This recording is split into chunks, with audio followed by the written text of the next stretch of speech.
Hey guys, I know this is going to be a little bit of a different video than some of the other ones. I saw this build and I thought it was really cool, and it's been a while since I've seen people come up with things that are like that I haven't at least seen or ran before. The last time I saw this was like when McIntyre did the E Asmodan build, and now that's like meta like months after he was talking about it, and we were kind of making fun of him for it. I mean, playfully, of course. And so this Tyrael build, it's been around for a while, and I've been using a variant of this build.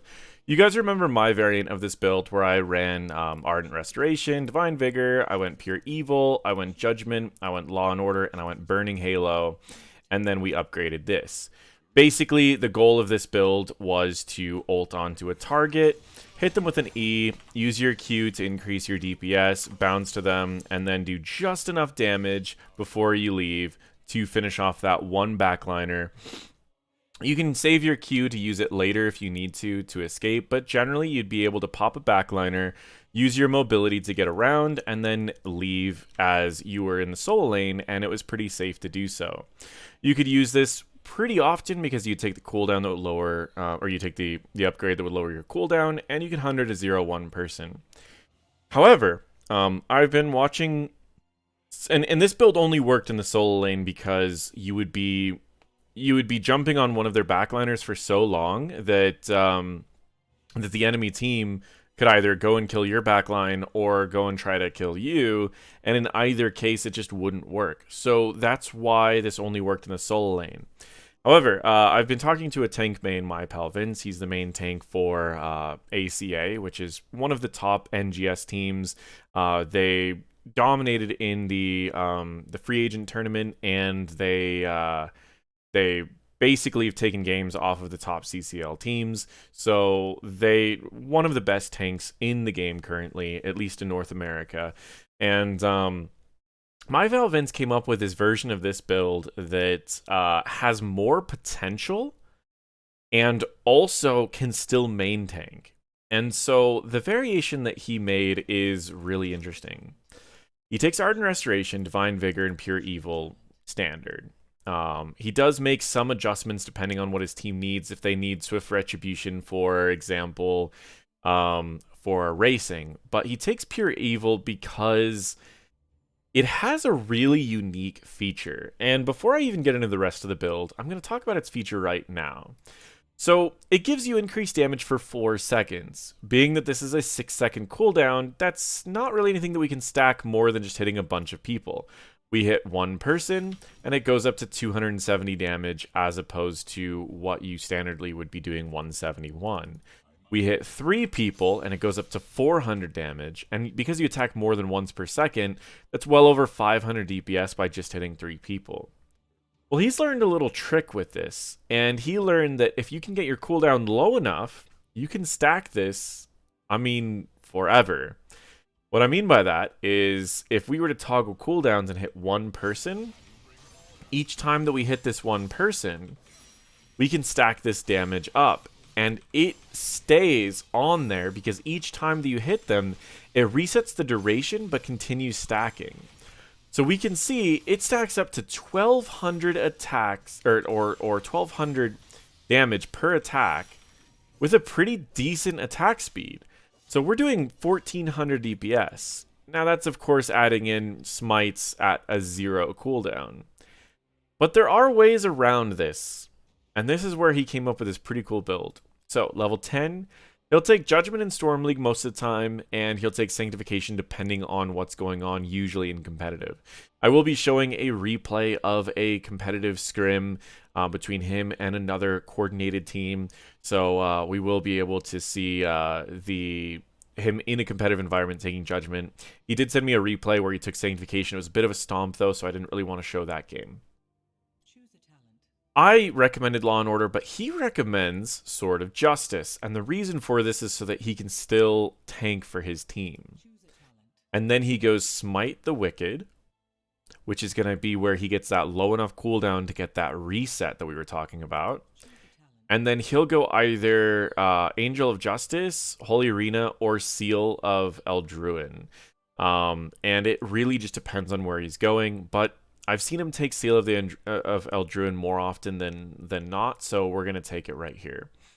So the method that this build does is you go with an E, a Q, you'll teleport to the back line, you'll hit another E, and you'll be doing a huge amount of DPS. I mean, upward of 1,000 DPS to a single target.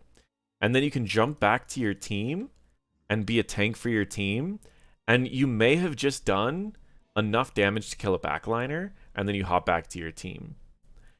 And so what this build does is it gives you a ton of potential in the early game for those awkward fights where they're just not quite going the way that you want. I mean, just on a single target, throwing off an E, throwing off a Q, and then maybe bouncing to the Q, and then bouncing back. I mean, we did like 5,000 damage. So if the fights are going awkward, you're doing an incredible amount of DPS. But not just DPS, this build has a ton of healing potential too. Let me go and lose a good portion of my health. And I'm still a tank, so it's going to take a little bit. And I'm going to show you the same combo that he did. I'm just going to show you how much healing that you can provide while you're doing this combo. So we start off with an E here. We throw a Q into the back line. We're going to shield, jump to the back line, throw another E, and look at our health bar. We're going to jump back to the front line and throw another E, resetting this. And again, we're still doing a huge amount of damage when it finally times out. Nearly 1,000 DPS, we gained a full health bar, we were able to shield, teleport multiple times, and we didn't even need to use our ult. So after all of this damage, you can literally just ult the target that you were doing all that damage to and finish them off. And there we go. There's that 3,000 damage with the extra mobility and everything like that. So, best case scenario, you're a high self-healing, high DPS, high mobility hero that has enough damage to drop one backliner, jump to your team, and then judgment a different backliner and finish that backliner, and then jump back to your team again. Making him a dive assassin tank, which is a little strange, but let's watch it in action. Let's get into one of these replays and see what we can do. So I had to show you guys this because it's wild. So this is against this is against just a scrim team. It's a little interesting. These were free agent scrims, actually, it looks like, except for they're not free agents, so I don't know. Might just be in-house scrims. But they are coordinated players. We recognize most of these players as CCL players, and we'll go from there. So this is Vince. I'll talk more about some of the cool things that this build can bring, especially in the early game. What I love about this build is how strong of a level 7 it has. And if you imagine, most objectives you're going to be fighting over around that level 7 area. Specifically on like Volskaya, you're going to have long fights at level 7. Altrak, you're going to have long fights at level 7, which is part of the reason why I think this is going to be one of the highest skill potential builds for tanks to have your own impact in the game for, let's say, like Storm League and carrying in Storm League. And it's got a lot of difficulty to it. So don't expect to just immediately be like dominating with this build because there's a lot that goes into it. So let me talk about this first talent that he takes, Ardent Restoration. This talent makes it to where every time you deal damage, you get a stack of this Ardent Restoration over on the near your health bar. And you gain life over 5 seconds, and that life increases over time. So the more you hit people, the more you're going to be healing over time with this, and you're just going to get scarier and scarier, or at least healthier and healthier. This also increases throughout the game because every regen globe you get increases the heal amount by 1%. So you can imagine this will probably have an increase of about a 20% heal throughout the or reaching the late game. Not too crazy, but you can double soak with Tyrael. I have that in my Soul Lane video on how to double soak with Tyrael, and then you also will have this. And just to explain it simply here. It's 2 E's, 1 Q, and 6 auto attacks in the beginning, and 3 auto attacks in the mid game, and I don't think you need the auto attacks in the late game. Where this build gains most of its power from is the Divine Vigor for the more survivability, the Pure Evil for the increased DPS, and then that lowered cooldown so you can start stacking your DPS with Smite the Wicked. And that's really where this build can truly start to shine. So we're kind of just waiting until he hits at least his first power spike with level 7, and then his secondary power spike at level 16. The comp the enemies are going with is kind of a standard comp that we've seen with a couple adjustments. They are running that triple bruiser that we've talked about numerous times that's very popular in current meta. And they're going for a healer that is more sustained because they have a lot of survivability and anti-burst already, which makes it to where they have just a solid option. And then a bit of a hyper carry for the enemy Hanzo. So we're going to fast forward a little bit in the beginning because I did take a lot of time explaining how this build works, and the beginning is rather boring. This is a main tank build. Again, the version that I have is easier, and it still works in the solo lane, but it's not going to be as effective as a main tank, and I would not recommend it as a main tank. This also doesn't replace the old build that was being used. What I mean by that is the Justice for All into the Stalwart Angel into Swift Retribution or Reciprocate, into Sanctification, into Holy Ground, into Herodric's Reforging. This does not replace that build at all. That build will still be used to be used as like a support tank. If you're going to be using like a Maiev to engage for your team, then you don't need another engage. And that's where that build can come in handy for keeping your Maiev safer and keeping your team safer, and also enabling potentially more race or movement speed on a map like this. And so it just brings in another potential build for Tyrael beyond just the standard build that we've seen in competitive forever. And I think this build is much more valuable in Storm League, which means that Tyrael will gain another place that he didn't have earlier. So we can see he's just utilizing all that extra survivability he has, but he did use a fountain just to stay long enough for the objective. Now he's going to have to back so that he can get his health and mana back. He does leave a tad early, but that's kind of standard, as you do still have a little bit of mana regen as you're getting closer to the objective. The enemies are going to win this first race because they just have had more time to race, while his team has been backing and just getting more prepped. Also, his team just doesn't have a lot of race. Chromie, Genji, Malthael are not the fastest racers, especially when you compare them to Sonya, Hanzo, and Hogger. We do see him picking up that talent that I've put so much time explaining how it works, and we will definitely see it in action. So again, it's not that incredible right now. If he hits 2 people with it, it's 120% increased damage, which is still very valuable, but it doesn't really get scary until that level 16 talent with that synergy between the two. And so now he just kind of goes around, shields his minions, keeps his team alive, gives his team a little bit of movement speed because, again, this gives 25% movement speed to allies that walk through it. It does a little bit of burst damage, and he just kind of hops in and is just scary where he can be scary. But at the end of the day, his early game is just trying to stay as annoying as possible, to bully the enemies, and to distract them where he can. He uses his trait to just hit one person so that he can lower the cooldown of his respawn. And again, I think this build is better on like Volskaya, where you just have to hold a point for a long time, forcing the enemies to stay, and you can utilize that sustained healing, rather than a map like this where the fights tend to get a little bit more chaotic.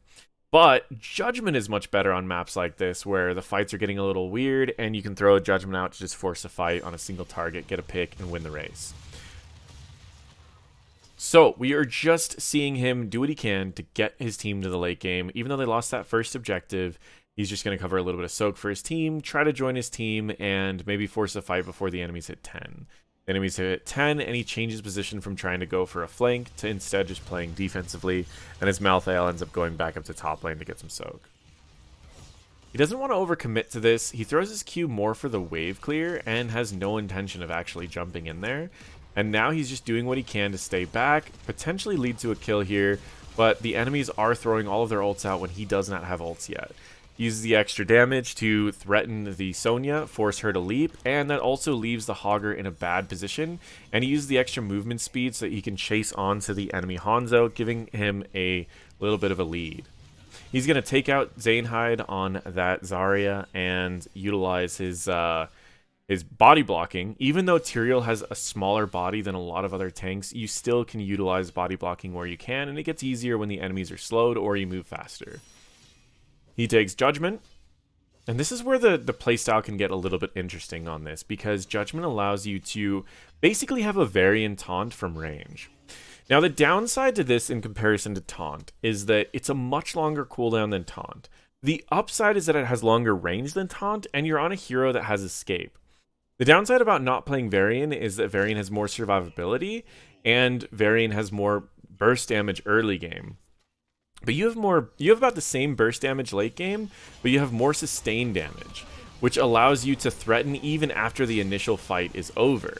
And so it allows him to do plays like that, where he can immediately engage on a target, do a good amount of their health, followed up by a last rites, and immediately pop the target.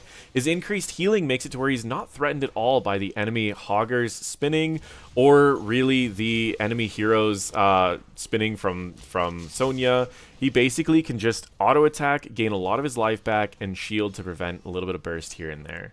And that's this build. I mean, it's a surprisingly competitive build that's different from what people are expecting, and it's incredibly good in Storm League if you can get the playstyle down, because this looks so much easier than it actually is.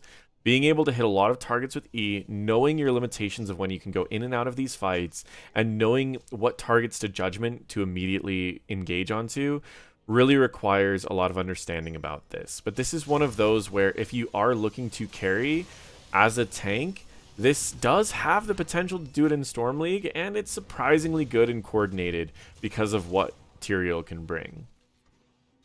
So now we're just waiting until late game.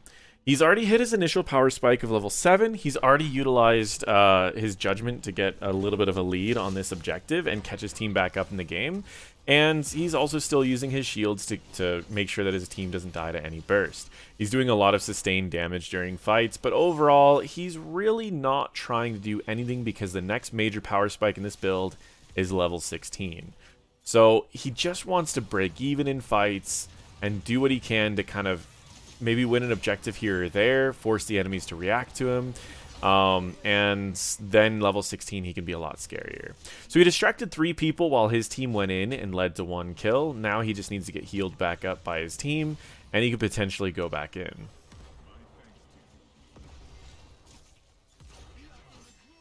So now he has the ability to jump in. Oh wait, no he doesn't yet. I thought he was level 13. I was going to say he has the ability to jump in and jump back out. Like I said, we're at mid-game, and he's got his 14 stacks of Ardent Restoration. I don't expect this to go too much above 20 most games. But I also love the mobility of Tyrael. Tyrael is such a fun hero to play. I was really, when I came up with the Soul Lane build for Tyrael, I was just looking for an excuse to play Tyrael. Because, like, the team-based utility build is good, but if you're playing with, like, random players that you don't know who they are and they're not gonna do what they need to do, and you can't communicate with them, that utility build just doesn't feel that useful. Where this build is a lot more aggressive and it's super selfish, but again, selfishness isn't terrible as long as you have a good reason for it. So they could have just engaged there if they wanted to, but they decided to just hold off. The enemies were about to hit 13s, and they've got a full level lead, so they will hit 16s first, and that's when he gets pretty scary. Sonya is still very, very strong at level 16 in this build, so they need to be a little bit concerned about that. But because of his mobility, it's going to be hard for Sonya to stick to killing just him. So he shields his team after they get hit by Hanzo Arrow. The leap was ice blocked by Kelsier, but the Hanzo Arrow was thrown out there. We see in top lane the camp was picked up by Malthael, and then Malthael tried to join the team just to see if there was an engage going on. But overall, they don't really need to do anything here. He can go and Judgment onto Malfurion again, but with his team not there, he doesn't want to do that. So instead, he anchors for his team. He sits here. He makes sure that if the team starts rotating, he sees that they're rotating. And he has an escape, which is really great about playing Tyrael. He has one of the best escapes in the game. So between using a Q at a very long range to get out, but he also has the E for the mobility. So he immediately jumps into the back line, gets a couple hits of damage, and then just hops back to his team and shields his team. He was a distraction while once again his Malthael was able to lead to a kill. He didn't even need to use Judgment. He could basically just go in. Now as a follow-up, and this is what I talked about earlier, you can engage and be very aggressive and use your Judgment to just catch someone who is running away at lower health. In this case, he ends up going in, goes for some burst, doesn't get it, gets healed, but they do want to lead to this kill, so he's going to do what he can to try to save himself and then help Race potentially go back since he's low on health and mana. And this is a good opportunity to go back. They're going to try to get the halftime before he goes back, but their Race is awful. So now he's approaching 16 where we can see these high damage crits come out. So we're just waiting for him to get 16. Again, 15 stacks of Ardent Restoration. On maps you can double soak. This will naturally stack up faster, but otherwise, again, late game, I wouldn't expect too many over 20. Too many stacks over 20. Now we have that Smite the Wicked. So I'll click on this so we can kind of watch his attack damage. I think that the quality of the video might be a little low, so I'm just going to mention important amounts. So currently he's at 230, which means that he has one stack of his E. And he's just hitting the one person. And he has a second stack now, so he's at 409. And he also will still have a relatively low cooldown, but it will drop this time. So he's at the 140 again. He uses his ult to immediately lock down the Hogger after the Hogger had used his E to get through. And he was able to finish off a kill. So again, it's great at just picking one target that's just trying to get out. Now he can jump in. He's going to use an E, and he's already at 230. Increased damage. He's going to use that bonus healing and damage to take out the enemy Zarya. And he does have his E available if he wanted to try to get one more stack, but he's going to save his E for his Q. And that's basically it. I mean, he was able to lead to the Hogger kill, able to help his team secure the Zarya kill, and he also absorbed a huge amount of damage for his team and self-healed a huge amount as well. If we look at his self-healing, he's at 30,000 self-healing, which is half the healing that Lucio's given, and half the healing that Malfurion's given. It's nearly double the self-healing that any of the enemy team has done on their side. So it's a lot of self-healing, not to mention the threat that he poses at all times at the enemy backline. So he doesn't have Judgment yet. He's doing what he can to engage onto Unaverted, forces Unaverted to use his trait, and doesn't really cost himself anything because he will have both of his abilities back up for when he wants to use them. He does have Judgment available, but instead he's going to use his Q to go in, use his E, and then just back right back out again. He's just unsure if he wants to commit to any of these fights yet. He's looking for a Judgment target, but none of the enemies are really getting low enough. He sees the Genji go in, and he decides to just follow with simply just using a Q. Genji's going to get healed back up, and overall this engage is not getting too much work done yet. So this is him playing a little bit safer. I think in Storm League you don't need to play this safe, but when you're playing against competitive players that are all in comms, this is kind of how you need to handle it. His team was still able to get the keep, but they didn't really do too much other than that with their level advantage. Now he goes back to anchoring. Even though he saw a few people going up to the top area, he still wants to anchor so that he can give his team more vision.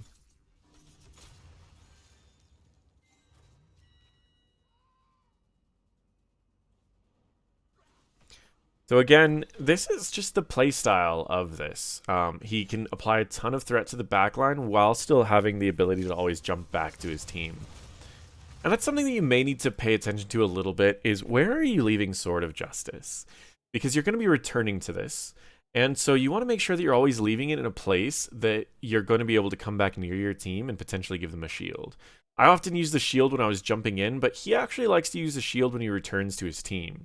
He jumps to the enemy team, throws some damage out, jumps back to his team, and pops his shield. So right here, he left his Sword of Justice in a place that wasn't too close to his team, but it did give vision of the enemies. He's very cautious about judgmenting when all the enemies are prepared and no one's running away from a fight. When the enemies are all ready for the fight, he rarely judgments. He saves the judgment for when the enemies are trying to run away from the fight to give his team more time to engage onto these targets. He ends up getting popped in this area, but then he picks the one target that he was already doing damage to keep them low in case his team wants to try to lead to the kill, which they do, and ends up leading to 2 more kills. While this build gets a lot scarier the later the game goes on, the enemies also get scarier. We see that he takes that Seal of Eldruin, which he will always have that permanent 50% attack speed while he's fighting because he will have a lower than 3-second cooldown on Smite, which means that Seal of Eldruin will always be available. Once again, he throws an E, a Q, and then waits for another E. He ends up going with his Entomb, or his Judgment, once again on the enemy healer. Make sure to have his shield on his team. But this fight went a little bit more awkward. So he joins his team, jumps away at kind of a bad time, and the enemy ends up taking out a couple of members of their team, even though they only took a 2-person trade to begin, potentially a third. And then his team ends up clearing up this game. So the big thing that happened here, it didn't seem like a lot happened, but the big thing that happened was he forced the fight by judgmenting in. He went and shielded his team to do what he could to try to keep his team alive a little bit longer, and he did keep his team a little bit alive a little bit longer because he died, but his team didn't die for another 10 seconds, giving them more time to do damage, and he was able to heal a decent amount because just in this last fight, he got 10,000 more self-healing, which is more damage that the enemies had to waste on killing him. And this is what AA Tyrael can do in a coordinated environment, but imagine in a chaotic environment, if you're good at it, how much you can bounce around, self-heal, do damage, and just overwhelm enemy teams that are not focusing you down. The big problems I would say of this build is the squishiness of Tyrael and his mana bar. This build can take a really, really long fight and bring a lot of value to a long fight. The downside is that the longer the fight goes on, the more he will have mana problems. And Tyrael was already not the most mana efficient hero out there, so adding that to the mix is just going to be a little bit challenging. With all that being said, that is Auto Attack Tyrael, and also kind of a dive assassin tank that we haven't really had a playstyle like this before. So thank you so much for Vince. Make sure to follow Vince on social media. I'll hopefully put it down in the description below. If not, someone will comment it.